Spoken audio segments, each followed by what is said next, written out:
Where's the clock? This ball is out of here.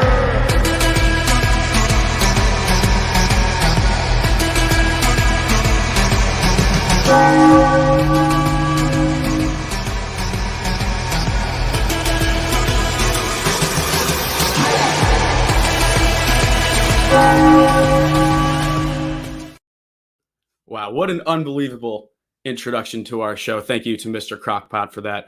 Welcome in, everybody, to the first live stream edition of Breaking the Bank. My name is Brendan Ricciardi. I'm a senior at Penn State. I'm joined in the household of Drew Robinson. Drew? My name is Drew Robinson. I graduated from McDaniel College recently, and I just love talking baseball. Me and Brendan do it all the time, and we're going to bring it to you here live now. Yeah, that's pretty much the name of the game. We started doing this show back in November. Our friends and I started a page called the Delco Media Group, where we just do different shows, whether it's Philadelphia sports, just Delco stuff in general. And we got reached out. My friend Joe DeProspects works here at the Painted Lines, and he got us into the live stream game. So we figured, why not? We should also mention that you can still find them the way you normally would on Spotify, Apple, and SoundCloud.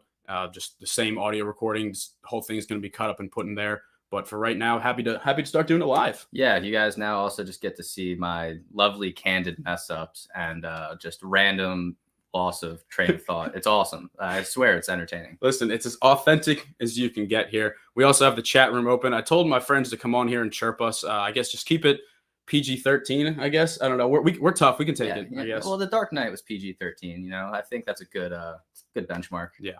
Well, I wish we had a better Phillies team to talk about right now, because the last series in Arizona was probably about as bad as this team has played, and as bad as the fan base has felt in a long time. Yeah, on Sunday, the Phillies were offering $8 tickets to fans, and the Phillies have given us $8 baseball all week. It's truly been pitiful.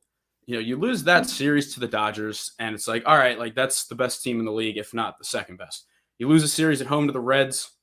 I mean, you would hope that you'd be able to win that series at home against the team in the wild card race, but losing to the Diamondbacks and the way that they lost is just wildly frustrating. It's just absolutely pathetic. They went out there and they just acted like they had no fight, no heart. It was absolutely disappointing. You got a shout out for the Dark Knight reference right there. Thank you. I love it.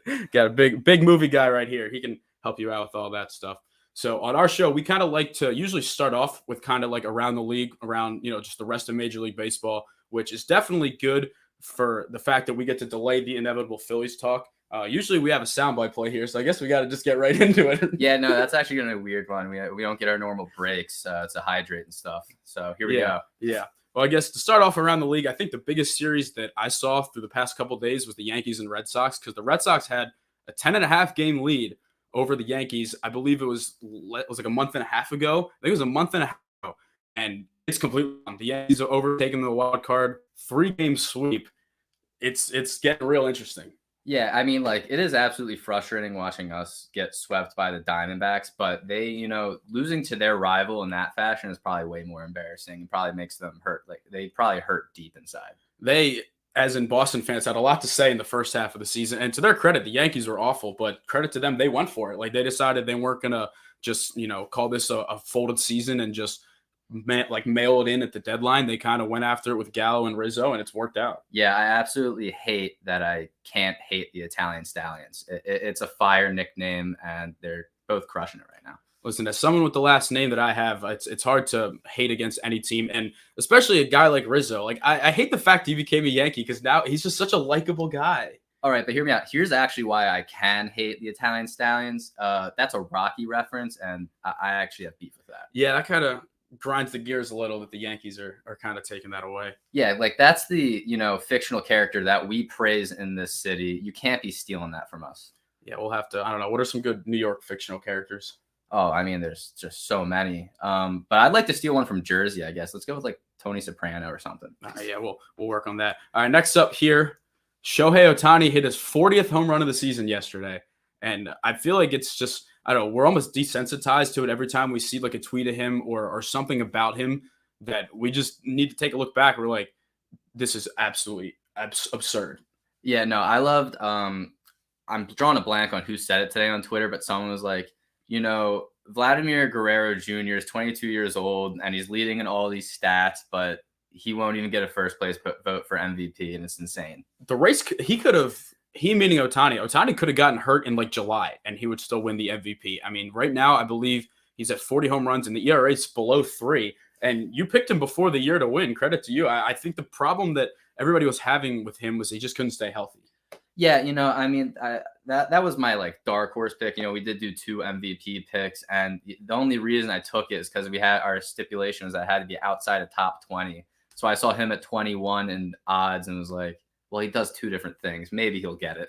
Yeah, there was just too much potential there for it to just completely not work out for him. But regardless, 40 home runs. What do we got? About a month and a half left of the season. 50's not out of reach for him. No, not even a little bit. I want to see. I mean, 50 plus would be ridiculous. Do you think there's any chance that Los Angeles would consider trading him or Trout if they realize the team around them is just never going to be good, or are they just stuck there? Because Trout's different because he's on such a big contract. But if a team comes calling for Ohtani, they could use some farm system help. See, I don't really. So, Brendan, when you put things like this in my head, I always go with just the absolute extreme. I want them to trade them as a package deal for someone's like entire top 50 prospect or something. I want to see mayhem. Like when someone says they're going to trade their entire like NFL draft for somebody. Yeah. I mean, I think that they have to understand that they're going to have 2 MVP caliber players on their team, and they're still not very good. No, it's really annoying too. The one that like just hurts the most is when we signed Bryce Harper. Bryce Harper was like, there's a guy from like the area who I know everyone wants to sign. I'll try and convince him to come. And then the Angels signed him. Like how much longer later? Like less than a week. If yeah, it was ridiculous. It was like, come on, at least give us our like hopes, our chance. I remember this was back when I was in the education field. I was student teaching when I got the alert that Trout signed with the Angels, and I had to be like, pretend like I wasn't all upset or in front of these 12-year-olds. But regardless, it was funny when he talked about how he never once considered free agency. He's like, no, why would I want to do that? It's like, well, that means he didn't love us as much as I thought he did. But also, how hard would those 12-year-olds have roasted you if they saw you like get upset about that? Yeah. Well, in my defense, most of them were Pirates fans because we're in state college, so I had a lot more ammo than they did. That's fair. Well, I mean, I feel like they're probably too young to even realize how bad the Pirates actually are. I hope at least we had the, I guess, displeasure of being good when we were younger, and that just ingrained in our head that someday we'd be good again. That might not be true. Yeah, no, I've lived most of my conscious baseball fan life watching mediocre baseball. Yeah. Well, at least we're not Mets fans. That's true. That's gonna be the recurring theme. And at least we're not Orioles fans because they have now lost 15 games in a row. They now have a worse record than the Diamondbacks. We're partly the reason for that. But regardless, the Orioles, at least they have a good farm system because they are god-awful. Yeah, we stole the heart and soul, man. We took Freddie Galvis and everything crumbles. I'm actually pretty chapped that we did not go ahead and get Michael Franco in that deal as well. He would have been the perfect right-handed bench bat. That's exactly what we've been needing. Someone like him that, if you put him in to start, at one point he was the greatest 8-hole hitter of all time. But we know that is actually not the case. And the fact of the matter is he would be very big for what this team is looking for. And even some days where Bohm is struggling, he was an all right defensive third baseman. He made the flashy plays. Alec Bohm makes Michael Franco look like an absolute stud at third base. Like that's Brooks Robinson over there compared to Alec Bohm. I like Bohm. I think he's got potential, but his fielding is terrible. That potential, I would guess, probably would not be at third base. I know a lot of people want to move him to left field. I think you win a World Series with Pat Burrell in left field, then you can kind of do whatever you want. And no, his speed is underrated as well. I don't hate that at all. Like Kutch is gone next year, so that's like a cheaper way of filling like the outfield. Because I'm all for saving money. I think spending is honestly killing the Phillies more than it is helping them. Yeah. All right, let's see what else we got here for the Around the League. I guess we kind of just have, usually we like to do a standings check thing. It's gotten late enough in the year where we don't have to like run through the entire list of 30 teams because we always just end up going on tangents about teams that suck that don't deserve us talking about them. But regardless, that is what we'll go to now. So in the National League, every time we look at these standings, we expect them to change, but the Giants are still sitting in first place in the entire league. Yeah.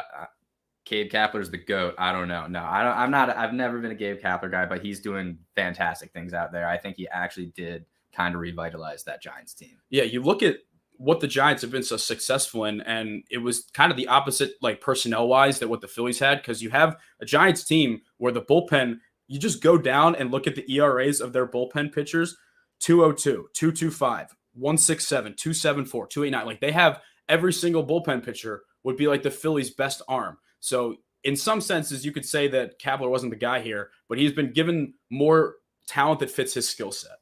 Yeah, like when he was the Phillies coach, we gave him a Volkswagen Beetle and said, here, make this drive fast. Out there, I think they gave him something like a little better. They gave him probably like a Dodge Viper or something, something that can actually go fast. And trading for Chris Bryant has given them, obviously, they already have a face of the franchise, Buster Posey. They got a lot of talent, but he kind of just gives them a little bit, like he's probably their best overall bat. Well, I mean, there's going to be an overlap in there somewhere if they re-sign Bryant, like he could take over the face of the franchise. Chris Giant. Yeah, that's a good nickname. Chris Giant. I'm still big on Brastemski. I think that's really going to catch on if people they don't have to put it on a shirt and sell it to the Giants. Yeah, they don't have to be mutually exclusive. But yeah, no, they're still sitting atop of the National League. The Milwaukee Brewers are red hot right now. Still 4 games back of the Giants for that top seed, but they've just been kind of running away with the Central. They've been winning in a similar way to the Giants. They have a very strong 1-2-3. They got a good offensive team, but just the shutdown bullpen. It's Josh Hader and Devin Williams, and the rest of their good bullpen. Yeah, the only thing is, I mean, the Giants are facing the NL West. Like the NL Central, it's not fantastic. They have to face a very difficult offense a lot in the Reds. So in that way, it is still impressive, but a lot of the time, just getting off a little easy. Yeah, and rounding it out, I don't know what's been going on down in Atlanta, but they have an infield that could potentially have all 4 guys hit 30 home runs because Freddie Freeman, Austin Riley, Dansby Swanson, Ozzie Albies, I believe all have, if not very close to 25.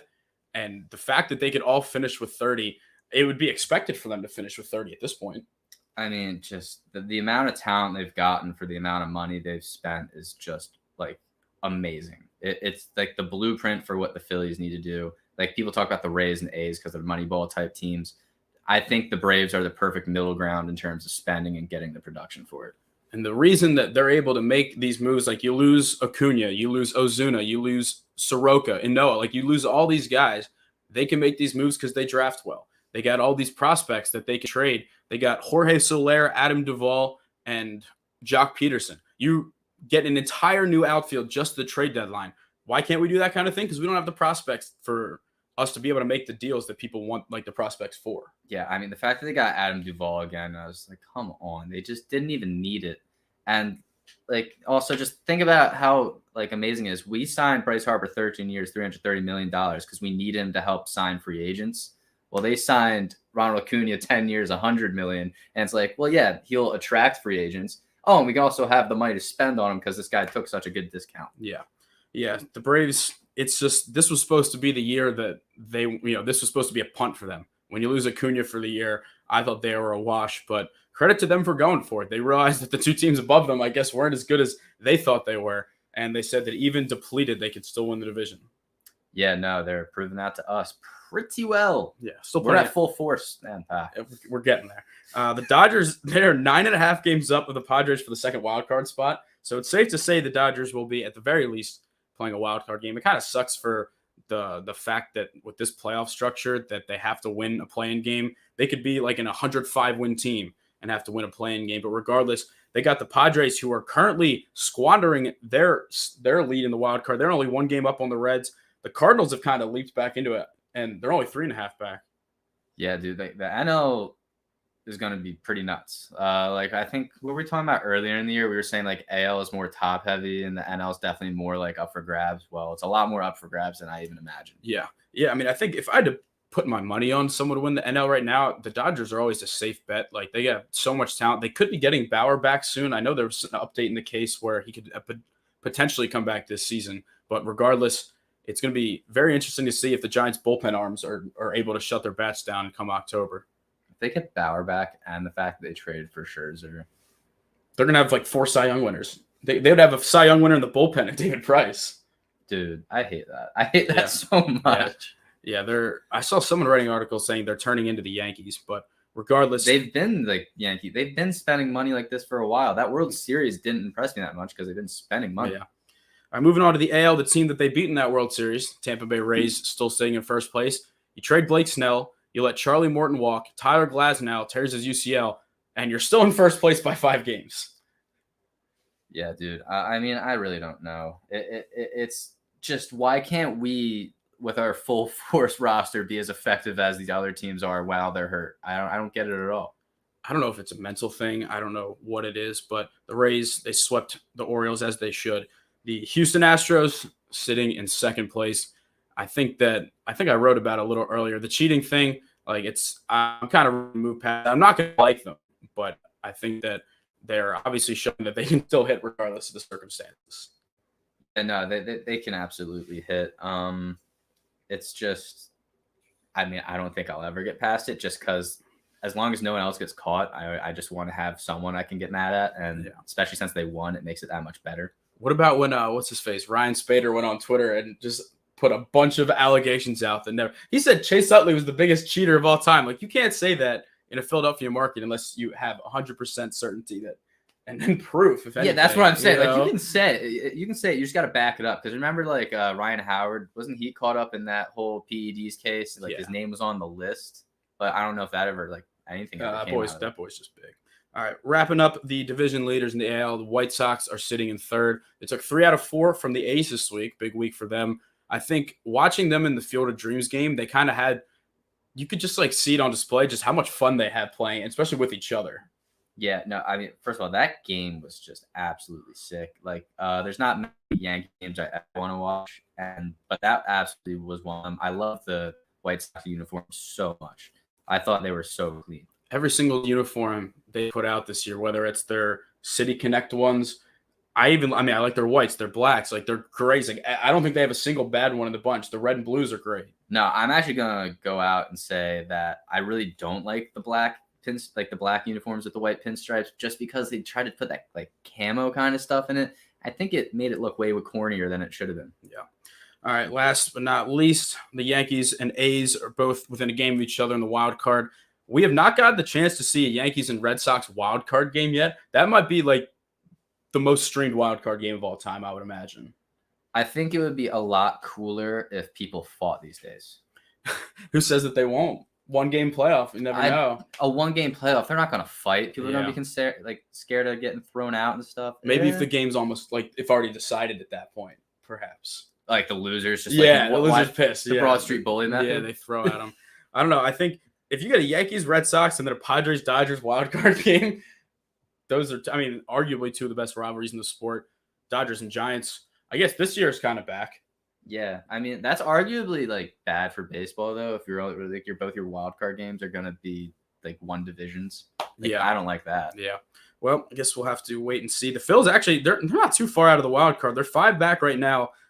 The Padres are the team they're chasing, so this is a big series in that aspect. So I guess let's get into this Phillies series here. Before we get into the Padres one, we're gonna have to talk about the Arizona one because it was miserable. That's the only word I can think to describe it.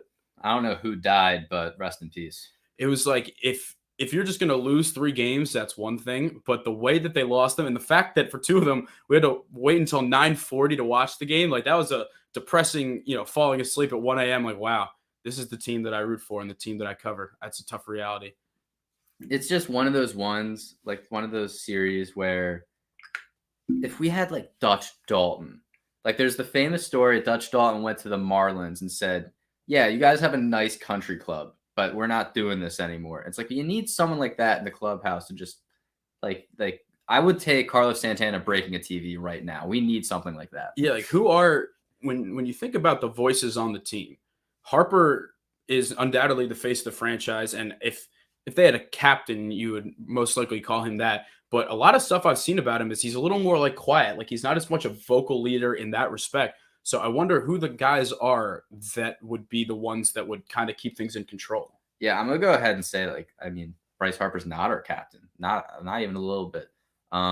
He's definitely the number one people the media talk to, but that doesn't necessarily mean he wins over the clubhouse. We need Kutch would be the captain, but I feel like a lot of people might not even respect Kutch in the clubhouse. Otherwise, he would undoubtedly be the captain and have great control and really get the boys going, but that just never happens. They just came out just completely lifeless. We've seen it a lot on the road with them. It's the Pittsburgh series. I really don't know if it's something you can like quantify or if it's something that's a mental state. I feel like they brought in Freddie Galvis to kind of try and be helpful in the clubhouse, but come on, nobody's gonna. You almost need to be scared of them a little, like the Darren Dalton. Like you got to be like, all right, we're gonna get in line, or else he's gonna kill us. Basically, Yeah, back in the day, the We Are Family Pirates, they had Willie Stargell and Dave Parker. Those are two of the scariest men that have ever played baseball. And those are the type of guys you need in the clubhouse, just being like, yeah, I'll fight for you guys, but like you guys need to show up. I should have worn. I have the Dave Parker, if you hear any noise, it's me and the boys bobbing t-shirt. Yeah, no, like that is like one of the best clubhouses that's ever existed. Yeah, just you got to have some type of presence there, but at the end of the day, you got to hit. And that was the biggest problem in this series. When you have games where you score 2, 2, and 2, and you have 3 hits and 4 hits in the first 2 games against very bad pitchers. No offense to those guys, but you're bringing in guys that don't have much major league experience. And it's not like Tyler Gilbert, who's at least a higher prospect. Like they're getting shut out by, Joe Random. Yeah, no, Joe Random, shout out MLB The Show. But it's just, you got to have some type of urgency. Someone's got to get the fire going. You think about Delco League baseball. Someone in the dugout yells, yo, who died? Let's get the energy going. That's what you need out of like someone on the bench. Someone's got to make the play too, though. Like there's got to be sparks on the field and off the field, and you got nothing. And I don't even think it's them like looking ahead to San Diego, because I know a lot of teams sometimes forget to play the game in front of them and are preparing for the weekend. I think they were just dominated. They didn't win any aspect of the game, and they got some decent starting pitching. Kyle Gibson was fine in game 1. Really nothing to complain about there. It's not his fault the offense couldn't score. You could tell Wheeler, by the end, he just knew that nothing was going to come for him offensively, and it kind of just, it takes a toll on a pitcher when they know they have to try and be perfect. Yeah, no, it's not fair, because then you're really nitpicking and you have to hit your spots and shut people down. Offense helps pitchers, pitchers help offense. And this team, the pitchers and the fielders must just hate each other. I don't understand how they could both never back each other up. Maybe Wheeler really is baby DeGrom in that aspect. He took the run support from DeGrom from New York. Yeah, no, he brought us a virus, I guess. I don't know, dude. It just makes no sense how this team can never figure it out. I know there's a YouTube channel. I think it's called Nothing If Not Inconsistent. That's like what I see most of the Phillies highlights on, like the old mashup videos. And it's true. I mean, they just, for whatever reason, you get 8-game winning streak, and nobody's even asking you to sweep LA or sweep the Reds, or you're allowed to lose those games because these are the games you have to win. That's the only way that formula works. You have to beat the teams that you need to beat. And you could see how frustrated Zack Wheeler was by the end. He's like, he didn't even want to BS it. He's just like, you can't get swept by this team, plain and simple. Like, we're taking it personal. And I don't know if that means they're going to come out fired up tonight. I would say, I feel like this is a team, I don't know how to describe it. Maybe something about playing in just completely dead stadiums, Miami, Arizona, San Diego, or no, I'm sorry, Miami, Arizona, and then Pittsburgh are things that they really struggle with. And maybe playing when there's a little more buzz in San Diego will help in some way. Yeah, but that's just such a BS excuse if that's really how they feel about it. It's just one of those things where the worst teams I always played on were the teams where people are like, this guy's a joke. And I'd be like, nah, don't take him lightly, because if you take him lightly, he's going to beat us. And they'd be like, nah, we're going to kill him. And then watch out. It's they're talking about a soft pitcher. 7 innings later, 3 hits, maybe 1 run. It's what did I tell you? You just can't take anyone lightly. You need to take every game serious, and you need to compete every single pitch of a game. My favorite is the people who will go 0 for 4 and come and be like, this guy stinks. It's like, I mean, if you want to say that just to make yourself feel better, that's fine. But it's just unfortunate that any type of offense, they got a lot of solo home runs in the series. They weren't even manufacturing runs. My biggest problem, I think, with the offense has to be the approaches. I remember one at bat, Real Muto was 3-0 and he swung at ball 4 and grounded out to short. It's just not smart baseball. It's that simple. They're not good at getting runners over. You get a guy with a leadoff double and you don't, at the very least, get him to third even with 2 outs, you got to get him over to third and find a way to get him in, because if your offense is struggling, you got to manufacture runs. The offense isn't just going to come back in the form of home runs. No, relying on home runs is like the absolute worst thing. And this team is not built for that. Like you get like the Yankees, you look at their lineup, it's like, yeah, maybe, and especially in their stadium, which is slightly smaller than Citizens Bank Park, at least at the corners, like they can kind of try and go for that method. This team just doesn't have the players to do it at all. Like, I mean, Didi can only pull the ball. Never hit an opposite field in his career. Never opposite field home run. That's nuts. Yeah, no, it's just it's we got to know our roles. Like, yeah, people like just the batters got to know what they're capable of and how that can help manufacture runs, how that can help the chain move along. And it's frustrating. And I know that Hoskins is out, but you have to wonder how much of an impact one guy can have on the lineup. He's been great. Don't get me wrong. Having him back, whether it be cleanup in the 2 spot, they kind of move him around a lot. But regardless, he can't be that important that the entire offense needs to revolve around him in that aspect. Yeah, and like here's my thing that goes along with that. It's just, yes, I like Rhys Hoskins as a hitter. I want him in the lineup, but it's what is he like just not there's just something about him where it's like he's not like he's a big motivator. It's not like when he's not playing, the boys can't get fired up. That's what I'm not understanding. It's just who has this energy and who can bring it to the squad. Is it Freddie Galvis? Is that the only answer when healthy? Well, the one thing we need from him is to just be training Alec Boehm on how to field ground balls, because Jesus. And if Boehm doesn't want to listen to him, then he can watch him play instead. Yeah, that's how I feel about it. I'll take big time defense with energy with just good approaches at the plate over horrible defense with no approach at the plate. Yeah, and because if Boehm, I mean, he's been hitting a little bit better of late, but even in this series, he just looked sometimes like he was getting overpowered by like 90. Like there was a video of him walking back to the dugout, and you can see him saying like, "I can't effing hit." Like everybody says that to themselves sometimes, but it's just it's unfortunate. He like there's something about him having just absolutely just Alec Boehm does not have good approaches ever, because I always see him getting beat by literally sub 95 fastballs all the time in hitters counts. It's like, what are you not looking for? Why are you not looking for this ball to just crush to left? Let's see. We got a comment here we got a nice little control pitcher. Let's see. Danny Jackson pitched for the Phillies in 1993 and 94. So the year when they made the World Series. And yeah, it's just these guys, you see that, those off-speed pitches, and they're just sitting there. They're just floating there. And next thing you know, you're running to first because you grounded out to second, and because you tried to hit it too hard and you pull your head off it. Yeah, well, I don't like Alec Boehm is just late. He's late on slow fastballs. It makes 0 sense. In our group chat, we talk a lot about could he use some time in the minors. And I think if they were going to do it, it probably should have been done earlier in the season, because he's picked it up with the bat enough that he's probably better than whoever they would bring up to replace him in that aspect. But I wouldn't be surprised if Freddie gets a lot of starts, because Freddie can play third, Freddie can play second, Freddie can play short. I don't think they would put him at first. They could, but like he's too talented to put him there. Yeah, no, it would make no sense to put Freddie Galvis at first. But the thing is, when we had red hot Ronald Torreyes, that was a perfect time to send Boehm down. That would have been a great idea. But I think we also were losing Didi at the time, so maybe not. It also would have been nice if we still had like a hot Nick Maton or something, because that could have made an argument for it. Yeah. We also have starting in center field tonight is Jorge Bonifacio. He was on the Tigers last season. He had 17 home runs in 2017 with the Royals. It's interesting because at least it's a right-handed bat that has a little bit more pop than Luke Williams. I'm pretty sure Williams' only home run was that walk-off, right?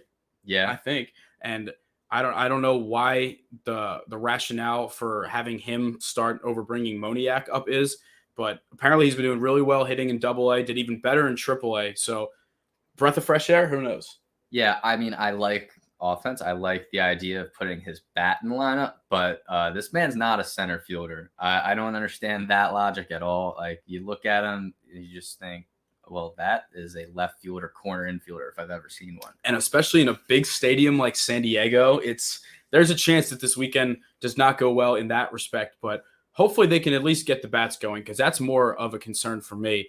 You're playing pitchers that are better than you faced in Arizona. Bumgarner actually threw really well. I will give him that. He looked like he's been doing really well since the All-Star break ended.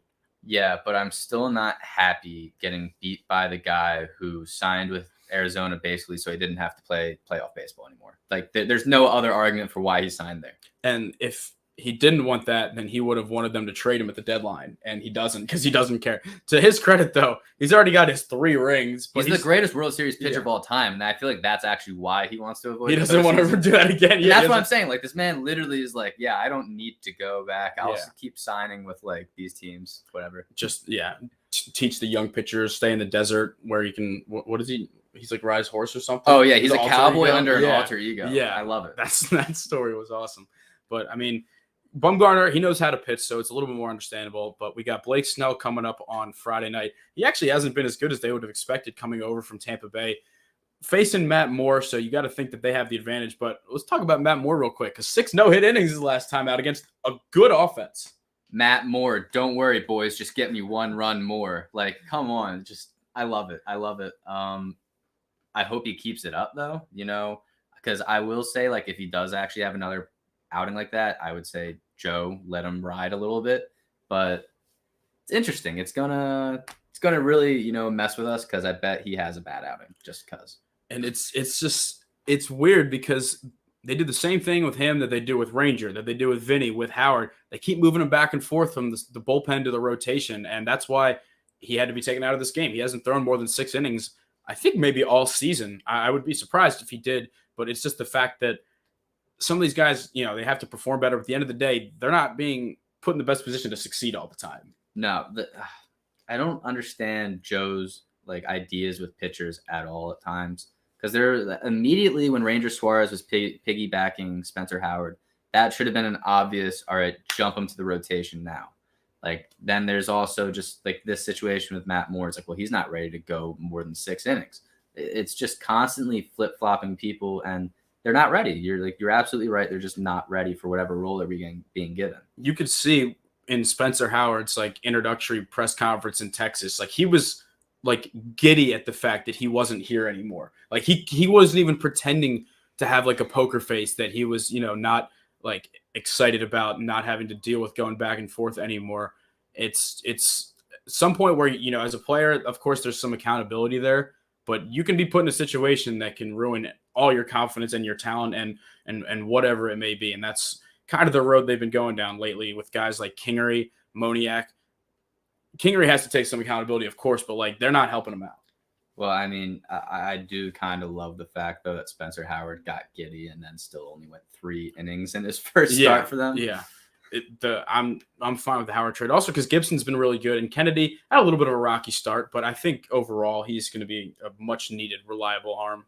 Oh, well, if you know me, I love Kyle Gibson. That is my type of pitcher, baby. Just soft contact, let your fielders feel. That's why you can't start Bohm when Gibson pitches. No, yeah, that's brutal. It's just a sad fact of the matter. Let's see what else we got here. So another thing I wanted to bring up with Joe Girardi, just the lineup decisions in general. So you got Odubel Herrera coming off his best game in a long time with the homer, and I think he was 3 for 4 in game 1, and you just sit him for game 2. He did it off a lefty the first time. It would have done it off a lefty again. I just don't understand why they don't capitalize on guys and their hot streaks. It feels like a lot of times guys are hitting well and they just decide to give them a rest day as if having more hits would make them more tired. It's no, these guys want to be out there. And unless they specifically say, I know Odubel's been banged up a little bit, but he was totally fine to keep playing that game. Yeah. I'm not going to lie. The aux cord in my car has been busted for a little bit. So I've listened to a lot of WIP, and not to bring WIP vibes to this, but how soon do we start talking about when Joe Girardi's gone? It definitely won't be in the regular season. I can't imagine. I think a lot of it would have to do with who is out there to replace him. Maybe if, a decent name coach is let go of after this season. But at some point, we have to think about whether it is the coach's fault, because these seasons could end up going the same way they did under Kapler. And at some point, I'm not here to give Girardi any type of pass, but I wonder if getting new coaches is at the top of their list, I guess. Here's my thing. I will take anyone over Joe Girardi as long as the players will actually rally around him. and like that, I don't know, something gets them excited. There's literally just some type of thing missing in the chain where these boys just like I feel like Gerard, like if Girardi went into the clubhouse and broke a water cooler, freaking out, I feel like the guys would kind of just watch it and not necessarily be like, "Oh, I did that. I played poorly." It would just be like, whatever. Yeah, they're just mailing in. Yeah, that kind of all goes back to the whole thing with the enforcer. And I know it's the wrong sport for enforcer, but just somebody to kind of represent the players. But I know there are definitely other problems here on the team. I think that when I was watching MLB Network earlier, a good friend of the program, Jason Stark, was on talking about the Phillies in general, and he seemed to feel a lot differently than a lot of people who think the team just sucks. He knows that there's talent here and is just saying how they're underachieving. And I think to an extent he's right that this team should be better than they are. But what do you think it is? It's like making it underachieving, I guess. Well, it's just like you've seen everyone on this team be very good for periods of time. You've seen Alec Boehm last year. Like I was bragging about Alec Boehm all off season. Did I pick him as like that was the dark horse? Like that was my dark horse. Yeah. See, I thought that he could have led the league in RBIs. I genuinely thought that. And like what we've seen is nothing compared to that. We're getting very, very good Bryce Harper. So there's no complaints on that front. But like Kutch is so streaky. We'll get just absolutely great weeks from him. We'll get crappy weeks from him. I just don't know why we can't get longer streaks and shorter slumps. We never get all the guys, like all the core guys, going at the same time. But when we do, you see what the potential is there. But when we were playing, I think it was that early like Washington series, and then before that, it's just mind-numbing that for whatever reason, hitting can be contagious, positive or negative. And if one guy starts getting a slump, even Segura was like 1 for 20 this last week. I'm not going to sit here and rag on him. He's the least of our problems. Yeah, well, and like not to compare this team to like the 08 to 11 glory days, but there are times where it's like Jimmy Rollins is absolutely slumping right now, but the rest of the boys are carrying him. Like we don't have there's no one on the team that I think has the attitude. It's like, all right, he's having a rough go at it. Let's carry him. Let's keep winning. He'll get hot again and it'll be great. Like I don't know, it just doesn't seem like we get that type of production. Yeah, I don't know how far Hoskins is. It is also important in terms of context to talk about injuries. We're not the only injured team in the league, but when there's no Hoskins, you're missing your number 3 pitcher in Eflin. You're missing a lot of bullpen arms. Falzer just came back, but Coonrod is still out. Alvarado's out. Point blank, Eniel De Los Santos should not be pitching in any type of game this late in the season. And I feel bad for saying that, but it's just the fact that he only has to because all these guys are hurt. Joe, on the other hand, putting him in all these high leverage spots, though, is just a completely different question. Well, that's where it's like, okay, why? Maybe that's a thing where, how I was saying, like, if Joe were to go, like, bust a cooler, who would actually react? Who would care? Maybe that's why he picks people for certain spots. Maybe that he literally sees people and think that they have no balls. So he says, I'm going to put in someone who I think has balls. That's the only other thing I could think of. Yeah, I feel like we talk about a lot of the same stuff. It's with Kapler. It's like, I know that he hasn't been given the best hand, like the best hand wasn't dealt to him, but there's more that can be done with what he's been given. Certainly. Yeah. All right, let's see what else we got here. I think a lot of it is pretty much just, the bats have to wake up. That's the number one thing. I think the pitching overall has been the biggest problem of the season, but right now they've been getting a lot better pitching. Suarez, he got into a little bit of trouble, but we're finally starting to see him get stretched out a little bit. I think he's going to have to develop some more off-speed pitches if he wants to be a full-time starter in the rotation, but he's starting to build up a little bit. Ranger Suarez has he has a good pitch selection. He has a cutter. He throws a mean, like, two-seam sinker type of deal. He throws a four-seamer. He has a changeup. It's a curveball slider type of deal. Like, no, I'm just going to go ahead and say, yeah, no, he has enough pitches. And he can throw them at in any count. He's confident enough. Like, he just got squeezed that one game straight up. That was a big deal. And his last outing was just not dominant as he's been out of the bullpen so far. It has been good to see that his velocity is staying up even late in the starts. Like, he's still throwing 95, 96 towards the end of starts. And that's what my main concern was going to be. Yeah, no, that's why when he was piggybacking Spencer Howard, I never saw any dips. I was like, this guy is just awesome. And he goes after people. That's what I absolutely love out of him. He goes so hard throwing that cutter in on people's hands. It's so fun to watch because like we have a guy like Brogdon who has hard four-seamer, amazing changeup, and he throws this cutter and he'll try to throw it on people's hands, but he's not confident. He doesn't do it. He leaves it over the plate. He gets hurt.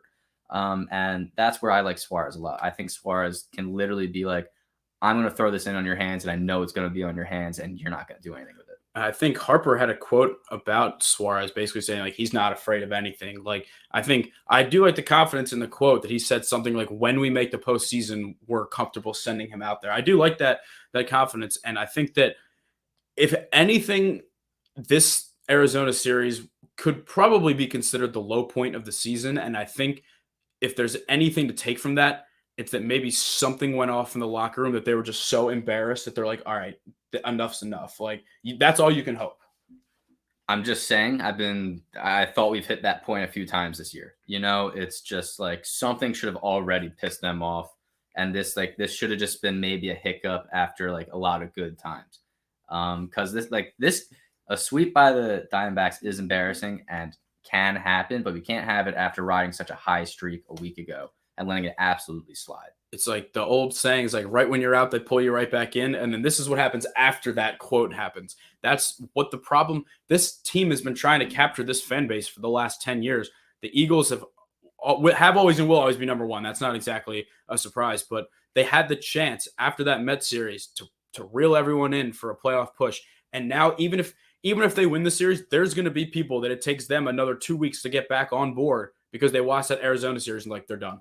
Like, yeah, no, literally, there were so many people after the Mets series that were like, so many people who I didn't think cared about baseball all talking about the Phillies. And I was like, oh, people like the Phillies again. Oh my God, let's go. And yeah, we just folded like a lawn chair. They just can't capitalize on it. And the schedule, it's going to get easier down the stretch. It can't get easier than Arizona. And that's the biggest problem, is that people keep talking about the strength of schedule, but the strength of schedule doesn't matter if you don't win the easy games. Yeah, I mean, what about the strength of the team, basically? Who cares about schedule?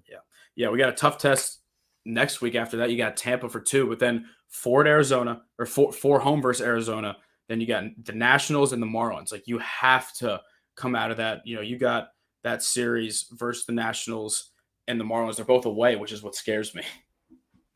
Well, okay, I will say this. The Marlins, this was a Neil Walker quote saying, we love going into other people's stadiums because there's actually fans and beating them. So hopefully if we go away to the Marlins where it's dead, well, you have your whole point saying they can't play. That's what I'm wondering. If that's, I can't imagine that's a reason, but like, it's definitely a better reason, than anything else I can think of. I don't know what the issue is for you. You got to think that the road team that struggle, it's mental, right? Yeah, there's like, I mean, maybe they just really can't handle flying. Like, do we have guys who just can't handle, like, they get jet lagged going? I get pretty motion sick, not gonna lie. I wouldn't be a good MLB player. If I ever cover a team, I might just drive places. So some places you can't drive, but as much as I could. I don't know, man. Like, there's no way we have a team full of motion sick people, though. Yeah, that's a very unlikely odd. The odds of that being the case is very low. But I don't know if it's a mentality thing. I don't know if the good teams that went on the road. It's like the Sixers a couple years ago. They had like single-digit losses at home, but they were like 15 games under 500 on the road. And it's just, what do they need to bring in like a shrink? Like, do they have a team psychologist? Like, I don't know what the problem is. I would love to just pick some of the brains of the guys. I would love to just have sit-down conversations with players and have them hear this random just fan be like, so why can't you hit a 93-mile-per-hour fastball down the middle? Not to name names. I'm not going to. Let me know. Hey, I did that the other day. I flew out though, but I'll take it. Having to face Murphy. No, thank you. 93 is a lot harder standing in the box than it looks, especially when there's a white scoreboard in the background. I think Aston Valley was getting away with a cheap batter's eye. As I said, you think that was done on purpose? They put their best pitcher with the best. I don't think it's best. I don't think it's a coincidence that Murphy and Maxwell only pitched at home. That's all I'm going to say. Well, maybe they were trying to guarantee their yeah. Hey, it all worked out in the end. All right, let's see what else we got here. We also have the fact that I think something I was talking with our old baseball coach Joe Martin. Highly doubt he's watching, but I did tell him about the stream. He started talking to us about how the catcher in Major League Baseball is similar to the running back in the NFL, which is in the sense of he doesn't think that they should be paid as much, mostly because they're just not as important in the long run. And I think to his extent with Real Muto, he kind of has a point in the sense that he's getting paid a lot of money. And right now he's hitting 260. We questioned a lot of him calling games. You brought that up earlier. It's just you have to be like a Buster Posey level of hitter and talent to be worth the money that they're giving him. Absolutely. Yeah, no, I talked about when we were talking about offseason when we hadn't signed him yet, I was saying like, catcher is a really marginal position that I thought we could have punted, like rode with Knapp and Marchand for the season and went out and tried and sign other people that would have helped the team. Because like if you look at it, yeah, JT's putting up good numbers for a catcher, but that still doesn't make it like the money that he's getting paid. Like Zack Wheeler, we gave $100 million contract, and we're like, oh, thank God he's pitching so well. That's amazing. He's justifying it, but Real Muto, it's like, no. And yeah, I don't know if it's him or Caleb Cotham calling games, but one of them is just messing up. Like there's times where I watch Brogdon throw 3 cutters in a row. That makes no sense. No sense at all. There's times where Wheeler, yeah, he has an absolutely overpowering fastball. He can throw it 100 miles per hour. But that doesn't mean you let him ride out an 11 pitch at bat because he throws 8 fastballs in a row. It makes no sense. Yeah, you think that if they could do it all over again, they would have picked George Springer because he's having a really good year. He was hurt a little bit for Toronto, but having him in center field and batting leadoff would solve a lot of problems. But no point on dwelling on that. But I would even take Marcus Semien. Yeah, no, he can play all over the infield too. I just think that they're just not that far away, but it's losses like this that make me question that whether that's the case. Yeah, there's so many times I flip-flop on this all the time. It's like, should we, just try and like semi-rebuild? Should we not? And it's one of those weeks where I'm thinking we should. I don't know. It's literally changes every week. But right now, our focus is on the Padres. Tonight at 10:10 is the first game, as we mentioned, Matt Moore and Blake Snell. We got Aaron Nola. We can talk about him real quick. He's going on Saturday. That's an 8:40. That's a good time. Not as late, and that's going up against Joe Musgrove. Nola, it's just like it's mind-blowingly frustrating how inconsistent he's been because he'll go out and give you starts like against the Yankees and against the Cardinals and the early part of the Dodgers game when he had 10 strikeouts in a row against the Mets, and then he'll have starts like he did against the Reds where you're like, this guy stinks. And hopefully that means this time in the rotation it's good. Well, we're playing his brother's club, so that doesn't have me very hopeful. That doesn't have me very hopeful at all. Yeah. I think that Austin Nola is probably going to tell everyone what to expect, and I think Austin Nola might even take him deep. Oh, that's your pick for the day. Maybe if he's starting on Saturday, it'll be the first time they've ever faced each other because Austin was in Seattle for so long. Yeah, I think that it's overdue that they face each other, and I mean I think Austin's gonna just daddy him real quick. It's funny that he's the older brother, but Aaron was in the league first. That kind of threw me off. Yeah, I mean, I know that Aaron was unhappy with how he was treated because they made him change positions and everything because he was a shortstop. At LSU he was? Yeah, and they made him turn him into a catcher. And he's like, well, that was weird. Like, why would you do that? Oh, you're saying Austin was a shortstop? Yeah. Okay, I thought you said Aaron was. Oh, no. Austin was, he was a shortstop and they made him a catcher. And he's like, why'd you do that? That's kind of odd. They also look exactly the same. They look very scary, especially when I think they showed them back at LSU, like without the beards and stuff. That was the big one. But yeah, this series, you got Kyle Gibson going on Sunday. The Padres have not announced the starter yet for Sunday, which I guess is good. I really wanted to face Arrieta because we would have ate his lunch money again. I always like bullying Jake Arrieta. That's just an absolute fact. But I just hope we need 2 wins. We need 2 wins very badly. I think that if they were to win 2, it doesn't make the road trip a success, but at least they go into the race little 2-game set with a little bit more confidence. You know that you're probably not going to gain too much on the Braves right now because they're red hot. You got to just hope that the wins will either eventually help the wild card race or the Braves will cool down. But regardless, I think 2 wins after a series like this in Arizona would be really, really big for their mental state. I mean, Arizona, that for their mental state I hope it's really hurting them. I really hope that it's punishing them inside, but something tells me it's just not. That's pretty much the biggest question here. How bad do they want it? And as of right now, the Braves look like they want it more. I won't say the Mets look like they want it more because I don't think that's true. No, I really don't. They have Steve Cohen calling out the offense now, which I love. I love that he's getting mad. I wouldn't do it on Twitter. I think that's kind of weird, him It's corny. tweeting about it, but he should be, do you think Middleton gives a shit? No. You think Middleton's going down to the clubhouse telling them to hit? No, as long as his pockets are If that man walked down into the clubhouse and tried to tell him anything about baseball, he would probably get laughed off. I mean, he just looks like such a nerd. It would be like, you ever watched Ted Lasso before? Yeah, I love it. It would be, I'm only the first season, so don't spoil anything, but it would be like, when he went in and everybody just looks at him, was like, wanka. Like, that's what it would be if Middleton walked in to that clubhouse. Yeah, no, yeah, exactly. It's like, you're shit. Yeah, there's really nothing they can do there. But I guess, I don't really have. I think we kind of covered everything that we were planning on it for this one, right? Yeah. I think that was a very successful first stream. We thank you all for tuning in. As always, this will be available on Spotify, Apple, and SoundCloud as well.